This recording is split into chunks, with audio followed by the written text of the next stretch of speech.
rohani kita. Kalau malaikat turun, malaikat itu membawa kelembutan. Malaikat turun itu membuat, jangankan malaikat, jin turun, jin datang, itu kita bulu roma kita merinding. Bedanya, kalau jin turun, bulu roma berdiri, rasa takut muncul. Tapi kalau malaikat turun, dia makhluk bercahaya, maka hati kita terasa adem. Nah, itu ciri-cirinya. Dan sering setiap kali zikir, majelis itu, beliau-beliau malaikat mulia itu datang. Dalilnya apa? Nah, ini orang kan nanya dalil, mana dalilnya? Tenang aja ya, kita bangnya dalil. Ini bangnya dalil semua ini. Ya. Mau dalil yang mana mereka punya ini? Dalilnya, inna lillahi malaikatan sayyarah.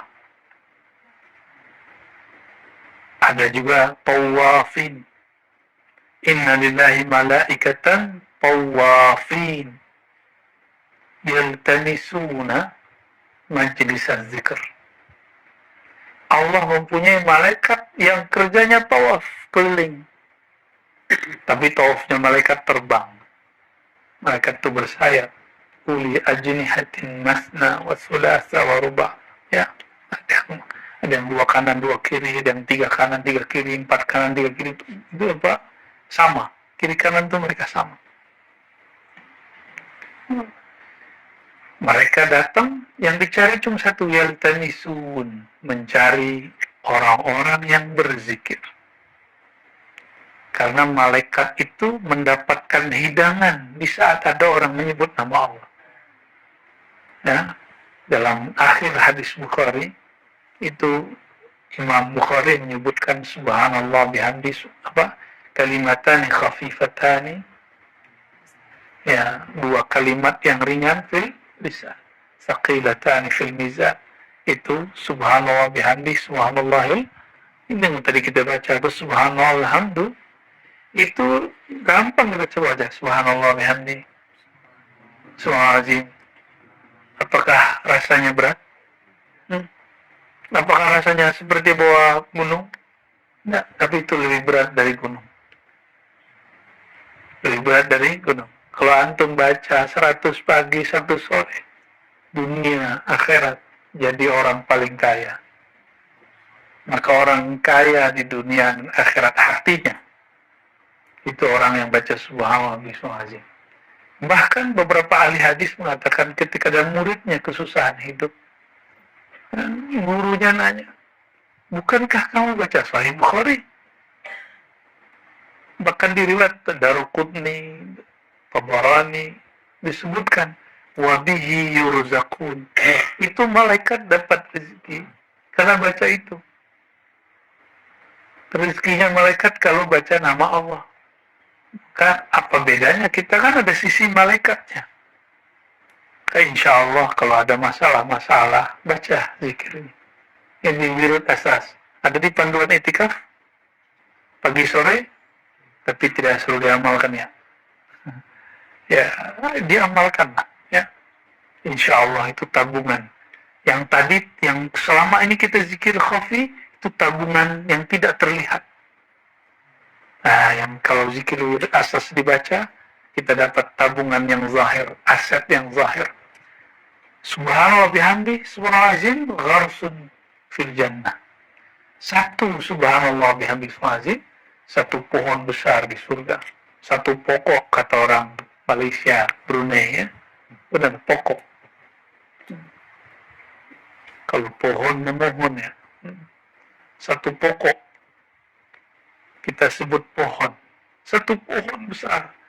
Dan pohon di surga, kalau kita jalan di bawahnya, 100 tahun baru selesai 1 pohon. Jalan kaki 1 subhanallah. Maka orang yang tadi ikut baca, nikmat tidak nikmat, ikhlas tidak ikhlas, Allah akan kasih dia hadiah. Jika tidak ikhlas hanya di dunia. Jika dia zikir hanya untuk kesuksesan dunia dikasih. Tapi jika dia tulus, maka di sini tumbuh, di sana tumbuh. Ya, di sini tumbuh, di sana tumbuh. Ya, kalau ada yang Allah bukakan mata batinnya akan lihat. Ya, siapa yang paling banyak pohonnya nanti. Kalau punya pohon, luasnya 100 tahun perjalanan, satu pohon berarti berapa hektar? Hmm. Ya, di Indonesia kalau ada kita lewat di pelosok-pelosok terus orang, oh itu kebunnya SBY, kebunnya Soeharto, kebunnya Prabowo, luas sejauh mata memandang gitu nih. Wow. Kalau mereka nggak zikir di akhir di dunia ini, nggak ke bawah itu. Bisa-bisa dihisap 20 tahun dia di sana. Ya. Walaupun dihisapnya mungkin selesai, tapi ya kalau nggak dapat syafaat Rasulullah, kasihan. Antum kalau punya usaha, sisipkan di situ nama Rasulullah SAW supaya aman deh, ya, aman dunia akhirat. Sisipkan di situ keikhlasan, perjuangan. Ya, Sayyidina Sulaiman jika tidak diberi syafaat bagi Rasulullah, maka dia menunggu 2000 tahun. 2000 tahun. Ada yang berani menunggu 2000 tahun.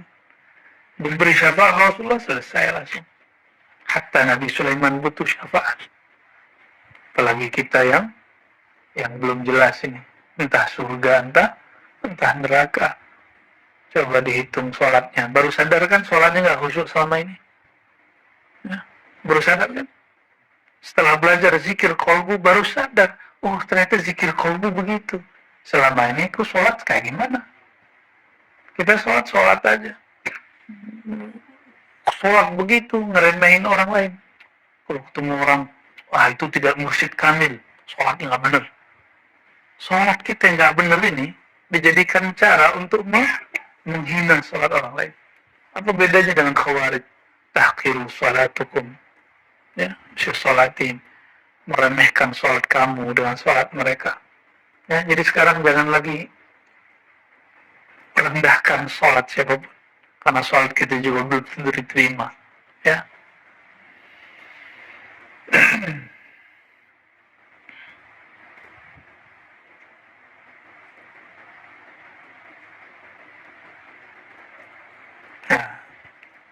Penutup sebelum masuk yang keempat, apa kata beliau? Amma ikhtiyar akabir Naqshbandiyah al-aliyah fi safar wal iqamah fahuwa yusafira fi al-bidayah ila an yusila nafsahu ila sahbati mursyidin kamilin فبعد ذلك يكون مقيما في خدمته ملازما لصحبته. Jadi orang-orang Naqshbandiyah, para petinggi Naqshbandiyah dari dulu, memilih safar atau mukim, jalan atau tidak, dengan apa? Standarnya mencari guru. Ketemu guru, maka dia suhbah. Nah, ini yang tidak dipunyai kebanyakan murid. Murid itu maunya hanya talqin, hanya mau zikir bersama, hanya mau suluk, tidak mau suhbah. Dan yang kedua, khidmat. Padahal thariqat paling dicintai Allah dan Rasul adalah suhbah dan khidmat. Bersuhbah, membersamai guru, berjuang. Itu suhbah. Ya, suhbah apa artinya? Membersamai guru, berjuang. Apa perjuangan guru? Perjuangan guru cuma satu. Li'ilahi kalimatillahi al-ulya. Meninggikan kalimat Allah yang luhur. Pertama, tinggikan dulu di dalam hati nama Allah itu. Baru kita mampu meninggikannya di depan orang. Maka cobain para asatidz kalau ada antum yang suka ceramah. Sebelum ceramah, zikir dulu. Sebelum presentasi, zikir dulu. Maka kata-kata kita akan didengar oleh Allah. Didengar Rasulullah, apalagi makhluk kecil itu depan. Ya Allah pun dengar. Jadi kenapa kata-kata kita nggak kuat? Karena tidak ada pemberatnya di dalam. Tidak ada energinya. Ya, inna sanulqi 'alaika qawlan tsaqila. Kami sungguh akan berikan kepada kamu qawlan tsaqila. Kata-kata yang berat, dan itu hanya qaul yang berisikan kalimatullahi hiyal ulia, yang di kolbunya sudah tergores, terukir nama Allah Subhanahu wa Ta'ala. Ya. Kenapa ceramah nggak perlu pakai suara aneh-aneh? Perlu pakai suara perut, dia perut mau perut. Nggak perlu, biasa aja. Ya, pakai suara biasa, asli antum saja. Nanti Allah yang isi. Allah yang isi. Dari dulu kita punya masyaikh biasa-biasa aja. Ceramah ini biasa-biasa aja. Nggak perlu pakai intonasi yang aneh-aneh. Dia datar tapi bergetar di kolbu. Ya, semoga Allah mempertemukan kita dengan mursyid yang seperti itu, sehingga bersohbat dengannya dan berkhidmat. Khidmat apa saja, bukan khidmat sebatas khidmat kita bantu dia secara materi, tapi kita bersamai secara spiritual. Ya, kalau bantu pakai materi semua orang bisa, tapi bantu secara spirit, bersamai dia. Dipanggilnya datang, diundang dia, labbaik ya syekh. Ya, jangan kebanyakan murid enggak, ya. Kok takut diberikan tugas? Banyak murid melarikan diri kalau diberikan tugas. Kalau melarikan diri dari berikan ijazah boleh. Itu guru saya itu bertahun-tahun nggak mau terima ijazah, nggak mau terima mandat, kan dia merasa dia tidak alim. Yang ada teman kita rebutan mau dapat ijazah, ya. Ijazah tertulis, aku ijazahkan kau menjadi mursyid. Semuanya. Apalagi kalau sudah alim, ya, pengennya kalau suluk langsung dapat ijazah. Memang gampang. Ya. Kalau menirukan talqin bisa. Menirukan talqin, tonton aja di YouTube tuh.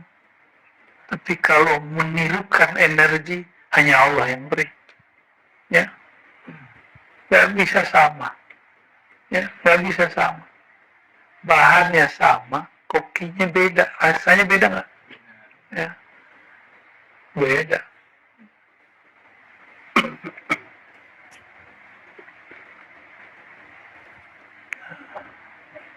Nah, kalau sudah ketemu dengan mursyid seperti itu, maka rihlahnya boleh rehat. Gitu. Sampai gurunya meninggal juga, atau kita yang meninggal duluan. Itu. Ya, perjuangan itu seperti itu. Kalau gurunya meninggal, ikuti wasiat gurunya, atau musyawarah para murid-muridnya. Ya, guru meninggal, apa wasiat guru? Saya sudah mengijazahkan si fulan, ikuti si fulan. Saya sudah wasiatkan si fulan yang meneruskan perjuangan, ikuti dia. Jangan ngomong, waktu aku berguru kepada syekh, dia itu masih kecil. Perasaan itu nafsiyah namanya, ego. Berarti nggak patuh dengan guru. Nggak patuh. Kepatuhan itu bukan berdasarkan umur atau pengalaman lebih dahulu. Lalu bedanya apa antum dengan Azazil? Azazil sudah 18.000 tahun berzikir di surga, memimpin para malaikat berzikir.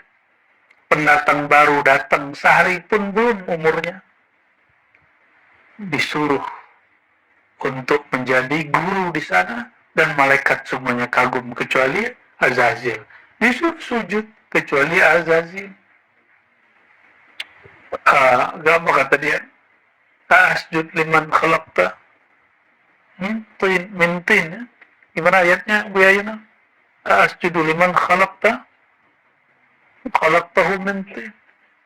Masa aku sujud ke pendatang baru yang diciptakan dari yang aku injek-injek selama ini, itu tanah. Gengsi dong. Nah, sama kan seperti itu. Masa saya ngikut anak muda?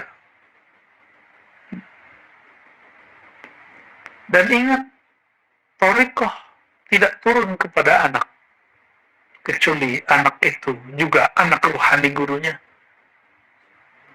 Jadi thariqah ini nggak turun kepada anak jasmani, kecuali dia juga murid gurunya. Ya, semoga anak-anak kita juga mewarisi hal yang sama. Amin. Rabbal alamin. Al-Fatihah.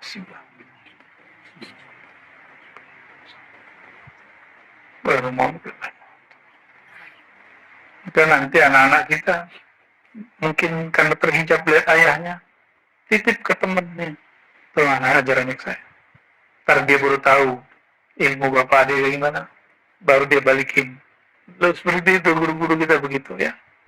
Jarang-jarang yang bisa belajar kepada ayahnya langsung. Jarang. Kalau bisa, alhamdulillah. Ya. Kalau enggak, maka harus dibuat modal seperti itu.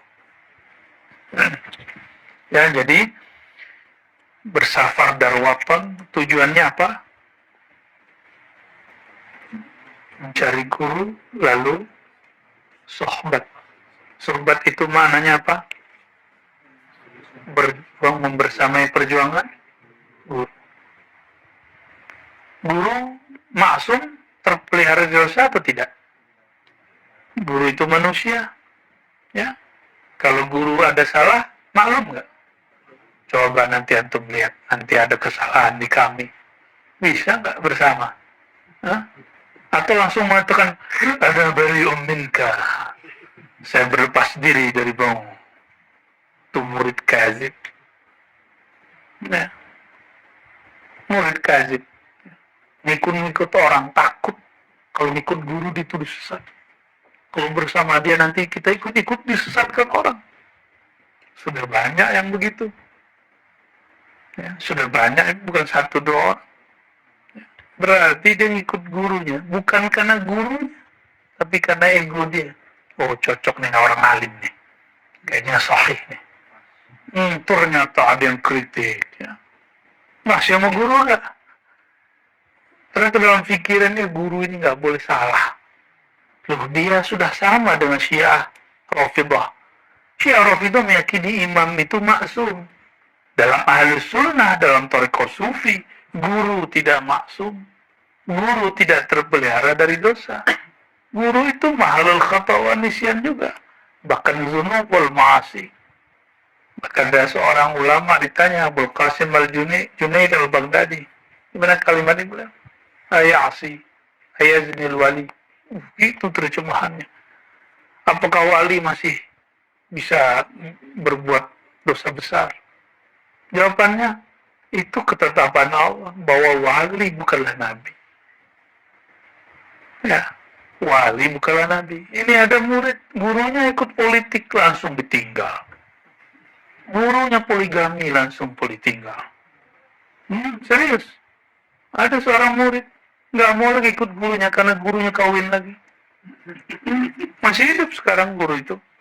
Muridnya juga masih hidup, saya kenal orangnya. Bukan di sini. Ya di Solo. Gurunya berpolitik. Ini bukan mursyid kamil. Oh, berarti dia tahu mursyid kamil kayak gimana. Terus ngapain dia berguru? Buat thariqat sendiri aja. Kalau cuma karena guru berpolitik, guru zuat lagi, nikah lagi, terus antum nggak ikut.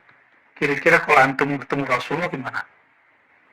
Rasulullah ketemu Aisyah nikah, ketemu Hafsah nikah, ketemu dengan Ummu Salamah janda, baru nggak lama langsung nikah. Setelah selesai iddahnya nikah lagi. Antum bakal bilang apa kepada Rasulullah nanti? Oh, itu kan Rasulullah. Sama apa? Ana basyarum mislukum, kata beliau. Aku manusia seperti kamu, persis sama. Jadi pilah-pilah di situ. Pilah-pilah di situ. Ya. Mampu memilah itu baru disebut murid shadiq. Jadi jangan ditanya, guru saya sempurna atau tidak. Tanyalah, saya serius gak berguru. Itu disebut murid shadiq. Jangan ditanya, gurunya usul gak? Tanyalah dalam kolbu, saya tasdik gak? Percaya gak dengan ilmu ini? Tasdik itu kalau diuji dia bertahan, ya. Kalau nggak tasdik, goyang dikit, ditinggal. Saya mengabarkan begini, di antara antum nanti ada yang begitu, ya. Semoga nggak berat-berat amat lah, ya. Ya, Apakah kami akan sedih? Secara manusiawi sedih. Tapi secara rohani, raditu billahi rabbah. Hanya ridho kepada Allah. Yang sudah sunatullah, mau gimana lagi? Tapi saya berdoa semoga kita semua, ya Allah istiqomahkan semua. Amin ya rabbal alamin. Ya. Kita masuk kepada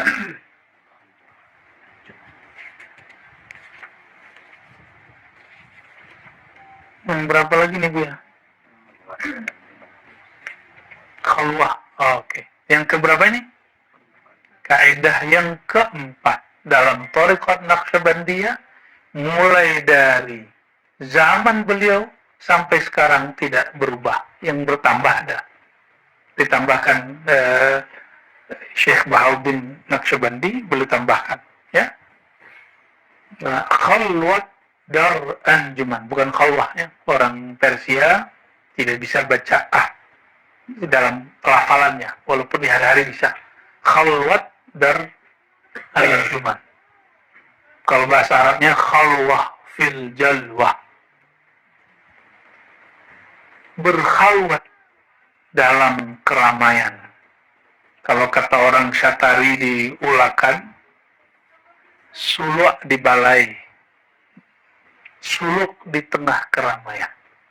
Jadi dulu orang-orang Naqsyabandi yang bersuluk ini berdebatlah dengan orang Syatari. Kata orang Syatari ini ini oknum ya, bukan tarekatnya, tapi oknumnya. Apa kata orang Syatari ini? Apa-apa nih kalian? Norak, masa suluk 40 hari disuruh lagi, nggak makan vegetarian lagi, nggak keren. Yang keren itu suluk di balai, suluk di pasar, suluk lagi kerja, gitu.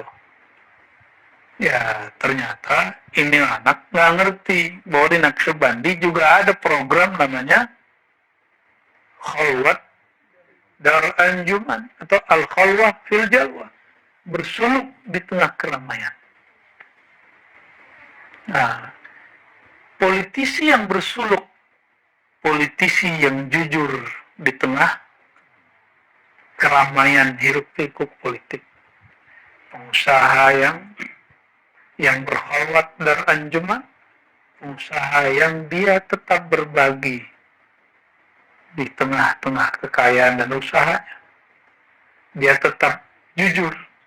Nah, masalahnya kalau orang buka usaha di Indonesia dan di mana saja, itu mesti ada liku-likunya dikit ya, mesti ada minyak-minyaknya lah ya. Makanya wajib pengusaha itu beberapa persen hartanya untuk berjuang. Kursi apa aja, dia harus bagi kemana aja. Antum hati-hati yang punya usaha sawi itu. Ya pasti ada pelicin ya kan.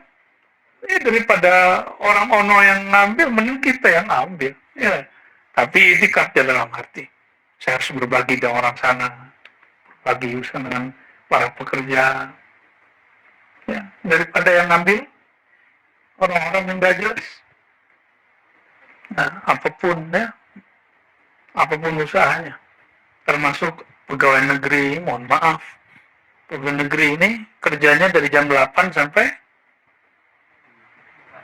jam 4, jam 5. Terus antum sudah pulang duluan, ya berarti sedekahnya harus lebih banyak gitu. ya harus lebih banyak gitu. Ya keluar balik ke prenya berhala baru itu.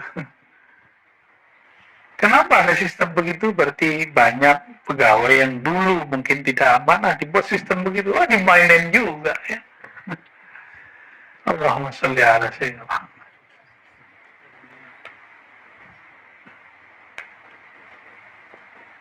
Yang paling enak tuh jadi ustadz ya. Nggak ada KPK-nya ya. Nggak ada kantor pajaknya. Tapi bahaya. Karena langsung KPK-nya Allah. Kantor pajaknya langsung Allah. DPR-nya Allah. Kalau nyantum jadi gubernur, jadi bupati, jadi presiden, udah omongin tuh sama. Emang mereka digaji untuk ngomongin presiden? Untuk tengkar dengan Mahfud MD kan?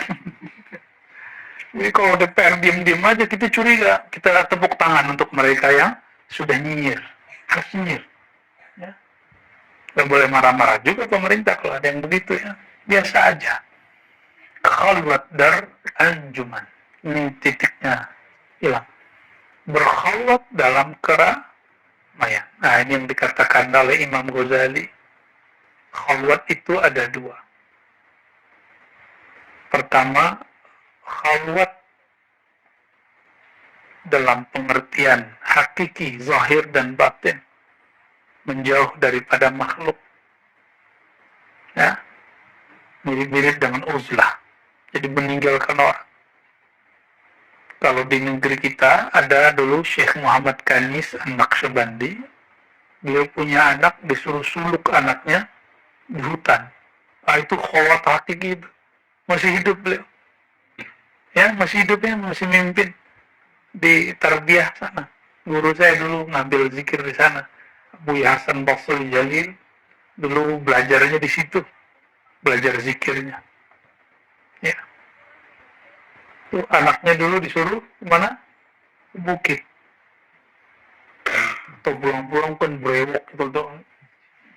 Nggak bawa apa-apa. Tahu sendiri kalau masuk ke dalam hutan, ada babinya, ada ularnya. Udah kayak Sunan Kalijogo. Masih ada guru-guru dulu yang begitu. Ya, masih ada. Saya nggak tahu berapa lama beliau begitu. Kalau di Naqsyabandi Haqqani, dulu Abdullah Dagestani 6 tahun.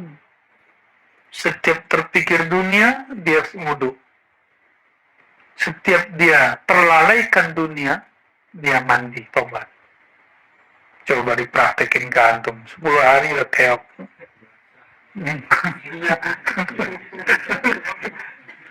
Ya. Jadi kenapa kita di sini setiap hari mesti mandi, tobat. Mengamalkan itu. Setiap hari mandi, niat mandi, tobat. Nah, ini bawa nanti sampai pulang. Pulang pun setiap mandi tobat. Nggak ada orang mandi tobat telanjang. Mandi tobat ya pakai kain basahan. Mesti pakai bahasa. Walaupun boleh secara fikih mandi tidak berpakaian dalam ruangan tertutup. Secara fikih boleh, tapi secara adat ya lain cerita. Kecuali antum pengantin baru tuh lain cerita tuh ya. Nggak seru katanya.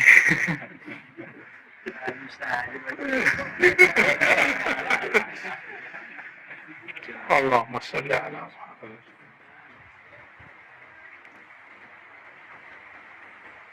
Su'il al-Khaja Bahauddin Shah Naqsyaband Quddisa sirru bi'anna bina tariqikum ala ayyi syai'. Dengan apa? Jadi ada orang nanya kepada Imam Bahauddin Shah Naqsyabandi, Imam Ahlus Sunnah di zamannya, thariqah kamu ini itu dibangun dengan kaidah apa? Apa jawaban beliau? Khalwah dar anjuman, berkhalwat dalam keramaian. Nah ini yang dikatakan Imam Ghazali. Khalwat pertama berkhalwat dalam kesunyian, yang kedua hati bersama makhluk. Apa? Badan bersama makhluk, hati bersama Allah. Ini namanya khalwat batin. Jadi khalwat zahir batin, yang kedua khalwat batin. Kepikiran dunia enggak? Ya, dari kemarin kepikiran apa enggak? Kepikiran. Tapi diikuti nggak perasaannya? Ada yang sudah kangen, ya? Ada yang belum kirim foto. Allahumma sholli ala Muhammad.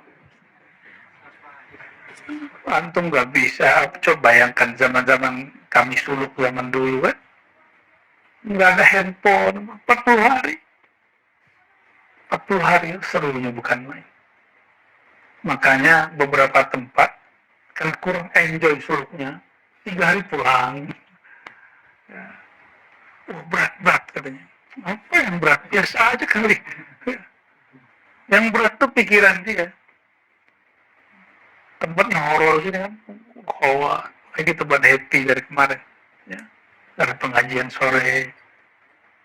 Apakah ini bid'ah? Yang enggak lah. Yang dibicarakan kan silsilah. Membacakan silsilah itu caranya dua. Pertama, membacakan silsilah dalam tawajuh. Satu-satu dibaca. Apa efeknya baca silsilah kalau nggak mengerti silsilahnya siapa? Maka keberkahan menyebutkan silsilah akan tambah kuat kalau mengenal siapa mereka. Ini kita baru berhenti di nama Abdul Khalik Al-Wujdani. Oh, berarti antum sekali sebulan harus datang ke Jakarta ntar nih. Ya, karena akan ada kajian khusus untuk silsilah Thariqah Naqsyabandiyah sekali sebulan, insyaallah. Insya. Udah mikir ongkosnya piye. Ya kalau nggak bisa live lah, ribet amat dunia ini ya. Baik. Inilah yang disebut bahwa Thariqah Naqsyabandiyah juga bermanhaj Imam Ghazali. Jadi manhaj kita manhaj Imam Ghazali. Nah, dengan cara inilah Imam Ghazali nulis kitab Kimya Us-Sa'adah dan kitab yang terakhir Al-Munqiz Minad Dhalal. Di bagian ujung tentang tasawuf dia bicara tentang ini. Di sinilah apa yang beliau katakan terjadi di sebagian salik. Terjadi mukasyafah, dibuka. Mukasyafahnya ada yang dua. Dikasyafkan aib diri, dikasyafkan kejadian sekitar. Dua-duanya baik. Ada yang hadir, dia bukan fisik, dia batin, hadir. Karena selama ini kan mata kita buka terus, jadi nggak tahu kalau ada yang bisa dilihat tanpa mata hadir. Sekarang antum latihan merem terus kan? Cuma ada yang curi-curi kita wajib. Bolehlah. Kayak sahabat Nabi dulu kan begitu ya. Sahabat Nabi kata Abu Mas'ud, Ibnu Umar. Nabi dulu kalau sholat kami perhatiin jenggotnya gerak-gerak. Oh berarti lagi baca ayat. Ya, lucu-lucu sahabat itu ya. Jadi sahabat tuh enjoy bersama Rasulullah SAW. Maka berguru dengan ke-enjoyan itu. Walaupun gurunya serius gitu ya. Nah inilah yang disebut di dalam Al-Quran surat An-Nur. Nah ini wiridkan setiap malam. Baca surat An-Nur ayat 35, 36, 37. Allahu nurus samawati wal ard sampai ayat yang ketiga. Rijalun la tulhihim tijaratun wala bay'un an dzikrillah. Rijalun la tulhihim tijaratun wala bay'un an dzikrillah. Rijal, maka orang-orang yang tidak lalai. Karena apa? Tijarah, usaha dia. Kita punya usaha semua. Tijarah, wala bay'un, transaksi dia. Apapun usahanya. Disebut di sini tijarah dan baik karena itu usaha yang paling ramai. Di pasar itu barter-barter, akad itu ramai.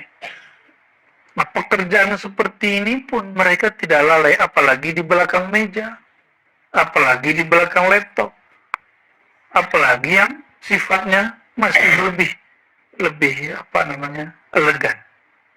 Yang paling sibuk pun mereka tidak. Berarti mereka sudah latihan zikir tidak hanya dengan lisan, zikir dengan qol. Maka di ayat 36, fi buyutin adzinallahu an turfa wa yudhkara fiha ismuhu yusabbihu lahu fiha bil ghuduwi wal asal, kata Imam Ghazali. Buyut, bait, rumah-rumah yang Allah izinkan namanya bertahta di sana. Itu rumah sebenarnya adalah rumah kolbu. Masjid rumah Allah itu apakah surau seperti ini? Masjid yang megah itu bangunan. Sudah berapa kali di Turki Hagia Sophia berubah dari gereja jadi masjid, masjid jadi gereja, jadi masjid lagi. Benar nggak? Jadi kalau bangunan boleh-boleh saja berubah. Sudah banyak surau-surau suluk, tempat etika, belajar zikir, hanya menjadi gudang, tempat kambing. Ya kan? Kambing, jadi yang suluk sekarang kambing. Sama tikus, sama guguk di bawahnya kan semua surau. Dulu surau begini. Insya Allah yang di BSD nanti kita buat pakai kayu juga, karena kayu ini bisa menyerap energi buruk di badan. Ya, itu dahsyatnya. Karena dia berzikir. Masih ingat Nabi SAW ketika ada orang disiksa, dikubur, Nabi ambil pelepah. Pelepah itu kayu, tancap. Karena ada malaikat, kata Imam Suyuti, bertasbih pada kayu itu. Ini kata Imam Suyuti, belum kata kita nih. Maka Allah yukhaffif malam yaibas. Selama belum kering, itu dapat syafaat. Tapi setelah kita belajar ilmu zikir, ilmu ma'rifat, ketemu riwayat yang orang sudah tahu, tapi mereka jarang memperhatikan riwayat ini. Nabi bersandar ke pohon, ke kayu, masih ingat? Ternyata ketika dibuatkan mimbar, kayunya nangis. Seperti anak kecil nangis. Satu masjid dengar. Itulah karamah sahabat. Mereka mendengarkan suara, kayu ditinggal. Berarti pada kayu ada ruh nggak? Namanya ar-ruh an-nabati. Ar-ruh an-nabati. Pada hewan, ar-ruh al-hayawani. Pada diri kita lebih lengkap lagi. Ada ar-ruh al-kudusi. Jadi di tubuh ini ada semua itu. Maka kitalah khalifah di muka bumi. Bukan hewan, bukan tumbuhan. Kita jadi khalifah. Kenapa? Pada diri kita ada ruh an-nabati. Jadi ini tumbuh. Ya. Giginya masih tumbuh nggak? Masih. Itu sih yang masih bocil ya. Giginya belum ompong semua ya. Kuku tumbuh nggak? Nah itu nabati. Maka ada nabati. Hayawan bergerak. Suka gerak kan dari tadi. Ingin pindah-pindah. Ya. Kalau antum ini cuma begitu aja, tumbuh, gerak, makan, minum, buang air kecil, kawin, apa bedanya? Ulaika kal sama dengan mereka, dengan an'am, binatang ternak. Kita harus beda, karena di dalam ini ada ruh yang lain. Nafakhtu fihi min ruhi. Ini yang tidak ada di hewan. Aku hembuskan kepadanya dari ruhi, rohku. Yang disebut ruhullah Ahmad. Maka diri kita, ruh kita ini, dia adalah pecahan, bukan pecahan juga, pancaran dari ruh Ahmad itu. Bukan dari zat Allah. Karena zat Allah tidak pernah bercerai. Ya. Para bocil-bocil. Biarin aja ya, biar jadi kenangan indah bagi mereka nanti.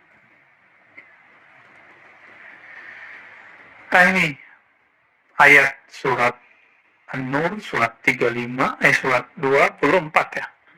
Surat 24 ayat 35, 36, 37. Itu sangat baik untuk menerbitkan cahaya dalam kalbu. Saya suka baca ayat itu kalau qiyamul lail, malam hari. Ya. Senang baca ayat itu.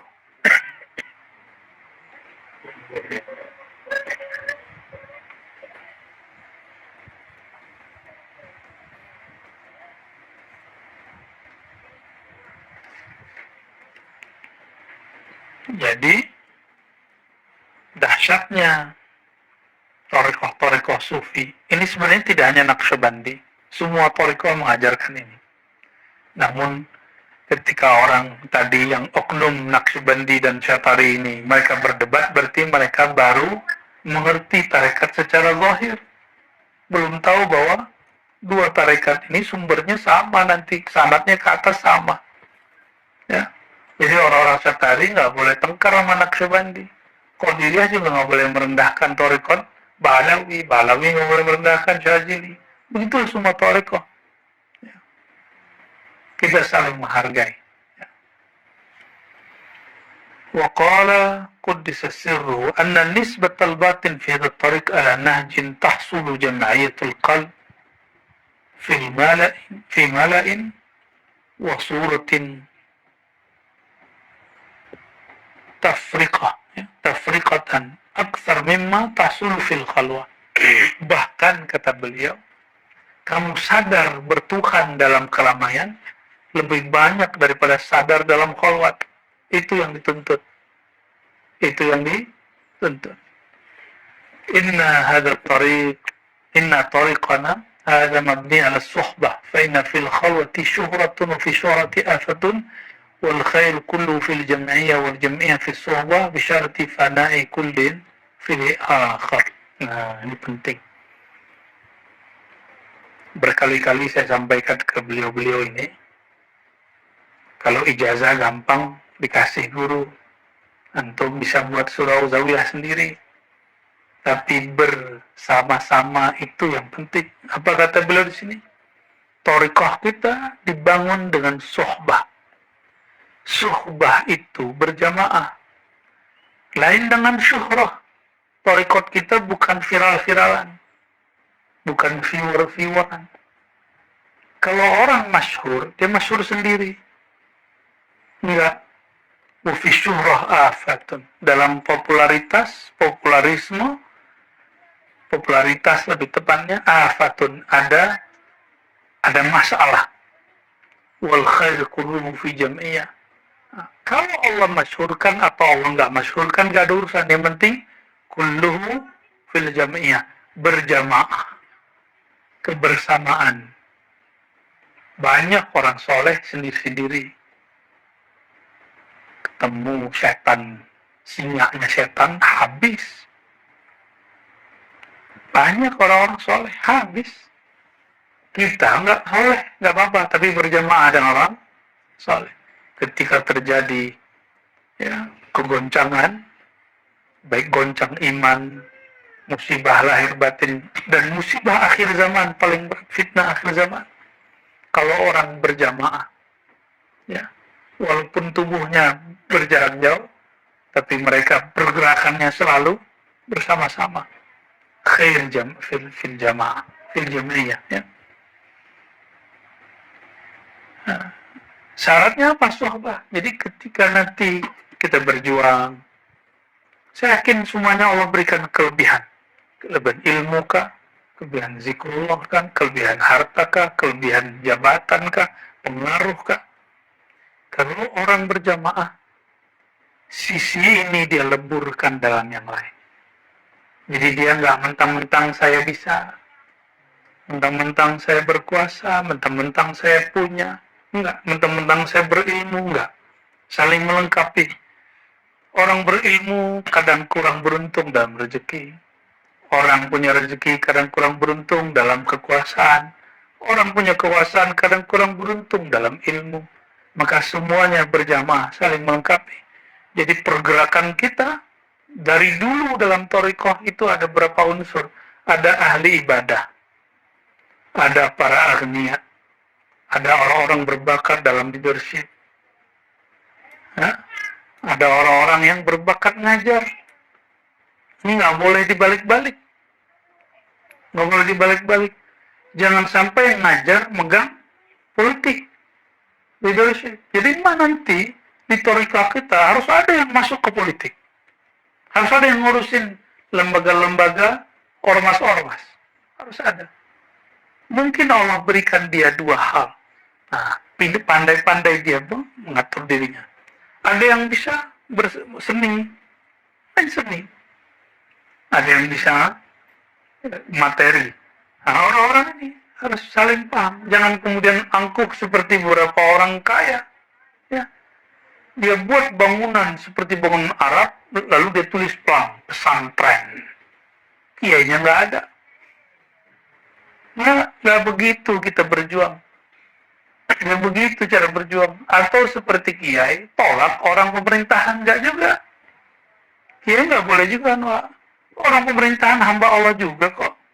Ya, politisi juga hamba Allah, maka kita juga nggak tolak-tolak amat ke orang politisi datang. Cuma kita kurang-kurangin. Ya, kita terima. Semua mereka hamba Allah juga. Jadi jangan lakukan itu. Jangan juga mualim sombong, saya bisa sendiri. Kalian nggak mau juga, itu namanya mualim tukang ngambek. Nggak akan dapat ilmu, nggak nyebar kalau begitu. Mualim yang nggak suka ngambek, ini yang dibutuhkan. Politisi yang tidak mempolitisasi gurunya dan teman-temannya, majelisnya. Orang kayanya nggak sok-sok kaya. Orang abidin yang mereka tahu, ana faqirun mutajarrid, maka saya fokus untuk ibadah. Tahu diri aja. Di Toriko begitu dari dulu. Kitab ini mengajarkan itu. Ya, nah, insya Allah pergerakan ini akan kita mulai, ya, susun. Ini yang udah jalan baru mualimnya. Kan terlibat sudah jalan mualimnya. Ya, sudah jalannya udah banyak nih mualim semua. Mereka kalau mau sendiri mah jalan-jalan sendiri. Jadwal ceramahnya lebih banyak tiap malam. Alhamdulillah. Itu jadwalnya